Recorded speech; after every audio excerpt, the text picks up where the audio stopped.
실손보험 청구 바로 하지 마세요. 이거 모르고 계속 청구하면 나중에 정말 후회할 수도 있습니다.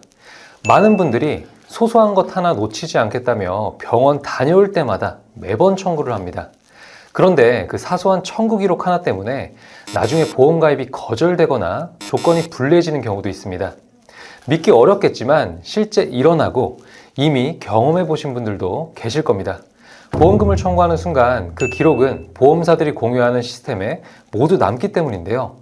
몇천 원, 몇만 원 돌려받으려다가 몇천만 원을 손해보게 되는 일을 사전에 예방할 수 있는 가장 현실적인 실손보험 청구 방법을 알려드리겠습니다.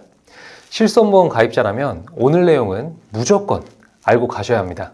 안녕하세요, 보인다 보험입니다. 제가 준비한 자료 하나를 확인해 볼 텐데요. 이 자료는 우리나라 보험사들이 실손보험 하나 때문에 매년 수조 원의 적자를 보고 있다는 자료입니다. 자, 이게 무슨 의미일까요? 보험사가 손해를 보고 있다는 것은 반대로 말하면 소비자가 이득을 보고 있다는 가장 확실한 증거입니다. 우리가 낸 보험료보다 보험사를 통해 돌려받는 병원비가 훨씬 더 많다는 뜻인데요.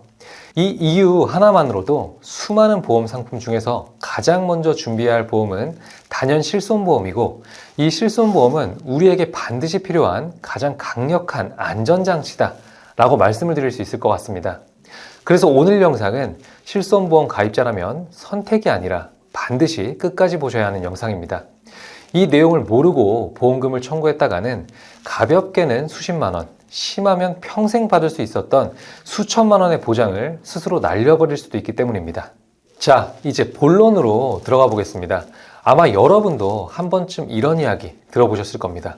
보험금 청구는 바로 하면 안 돼. 그거 아무 생각 없이 청구했다가 나중에 큰일 날 수도 있어. 처음 들으면 정말 이해가 안 되는 말입니다. 내가 아프거나 다쳤을 때를 대비해서 매달 보험료를 내고 가입한 보험인데 막상 병원에 다녀와서 보험금을 청구하려고 하면 조금 기다려라, 알아보고 청구해라, 이런 이야기를 듣게 되니까요. 생각해보면 굉장히 이상한 구조입니다. 내 돈 내고 가입한 보험인데 정작 보험금을 청구할 때는 괜히 눈치를 보게 되고 혹시 잘못 청구하는 건 아닌지 걱정까지 하게 됩니다. 그래서 많은 분들이 이렇게 말씀하십니다. 보험은 그냥 아프면 청구하면 되는 거 아닌가요? 보험금 청구하는데 무슨 전략이 필요해요? 네, 맞는 말입니다. 원칙적으로는 당연히 아프면 청구하면 되는 게 맞습니다. 하지만 보험의 실제 구조를 조금만 깊이 들여다보면 이 이야기가 왜 나오는지 바로 이해하게 되실 겁니다. 그리고 더 중요한 사실이 한 가지 있는데요. 이 구조를 모르고 보험금을 청구했다가 단순히 몇만 원, 몇십만 원의 문제가 아니라 앞으로 가입할 수 있었던 수천만 원짜리 보장을 스스로 날려버리는 경우도 실제 발생합니다.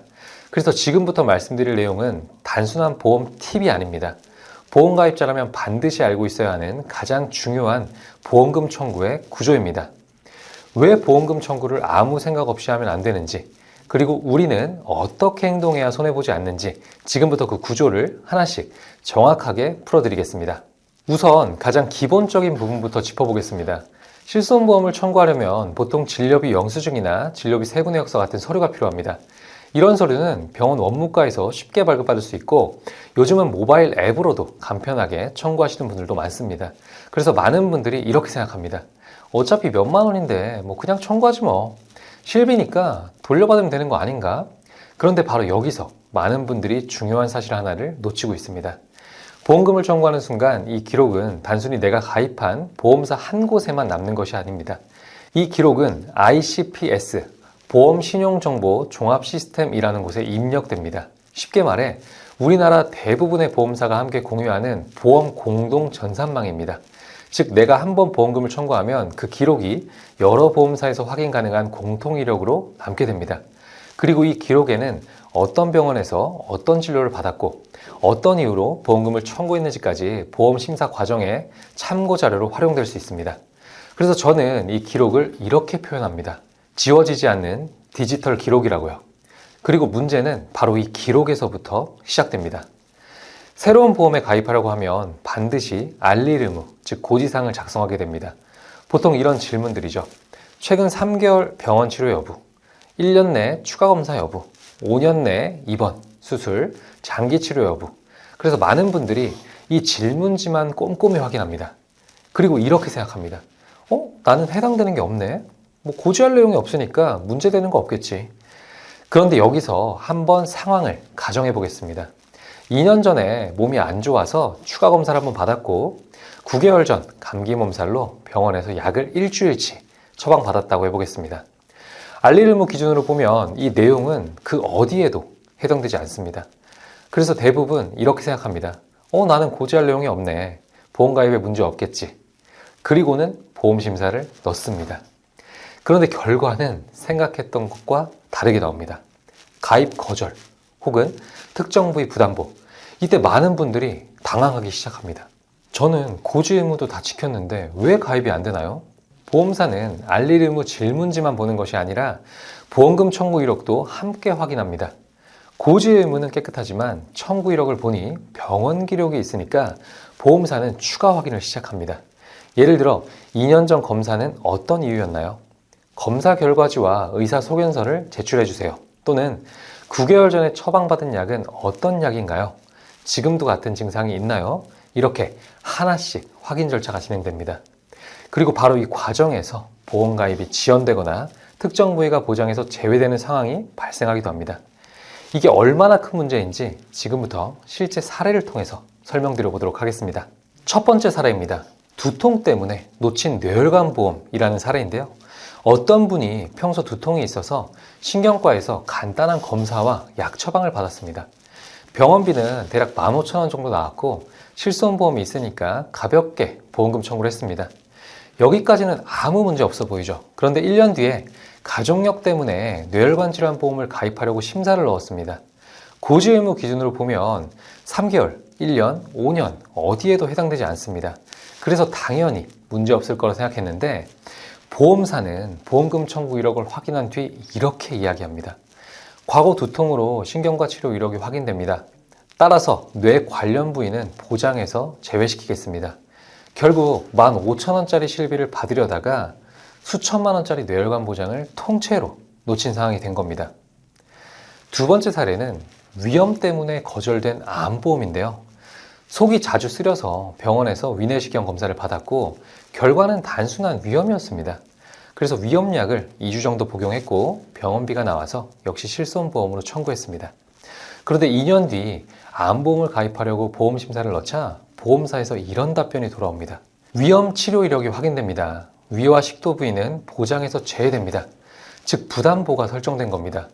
결국 단순 위험 치료 때문에 가장 중요한 암 보장을 놓쳐버린 상황이 된 겁니다. 이처럼 고지 의무와 직접적인 관련이 없어 보여도 과거에 사소한 치료 이력 때문에 정작 중요한 보험 보장이 제한되는 경우가 실제 심사에서는 꽤 자주 발생합니다. 특히 도수치료, 비급여 주사, 정신과 상담 이런 치료 이력은 보험 심사에서 훨씬 더 민감하게 확인되는 항목이기 때문에 보험금 청구 전에 한 번 더 신중하게 판단하는 것이 좋습니다. 그렇다면 보험금을 받지 말라는 이야기냐? 절대 아닙니다.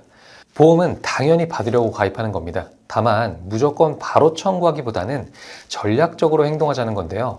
우리 법에서는 보험금 청구 권리를 사유 발생일로부터 3년 동안 보장해 줍니다. 즉 우리는 이 3년이라는 시간을 조금 더 현명하게 활용할 필요가 있습니다. 방법은 생각보다 간단합니다. 첫 번째, 병원 치료가 끝났다면 보험금 청구를 바로 하기보다는 먼저 서류부터 발급받아 보관해 두세요. 진료비 영수증, 진료비 세분의역서 같은 서류는 미리 발급받아 파일로 정리해 두는 겁니다.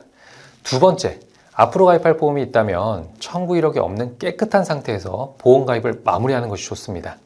세 번째, 보험 준비가 모두 끝난 뒤에는 그동안 모아두었던 청구 서류를 한 번에 모아서 한꺼번에 보험금 청구를 하면 됩니다.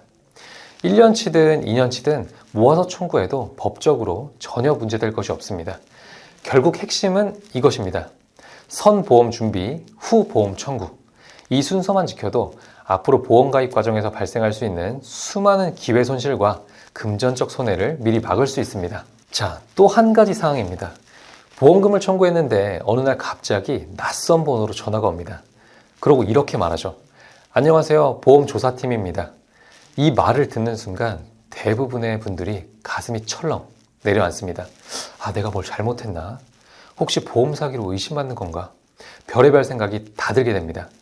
하지만 보험사가 조사 나오는 데는 대부분 이유가 있습니다. 예를 들어 보험금 청구 금액이 비정상적으로 큰 경우, 짧은 기간 동안 청구가 너무 잦은 경우, 과잉 진료가 의심되는 경우, 이런 상황에서는 보험사가 사실 확인을 위해 조사를 진행하기도 합니다. 문제는 이 다음부터입니다. 조사 담당자는 보통 이렇게 이야기합니다. 고객님, 보험금을 빠르게 지급드리려면 이 서류에 서명만 해주시면 됩니다. 그리고 여러 장의 서류를 내밉니다. 그런데 이때 아무 생각 없이 서명을 하는 순간 여러분은 되돌리기 어려운 상황에 들어갈 수도 있습니다. 그래서 지금부터 말씀드릴 내용은 정말 중요합니다.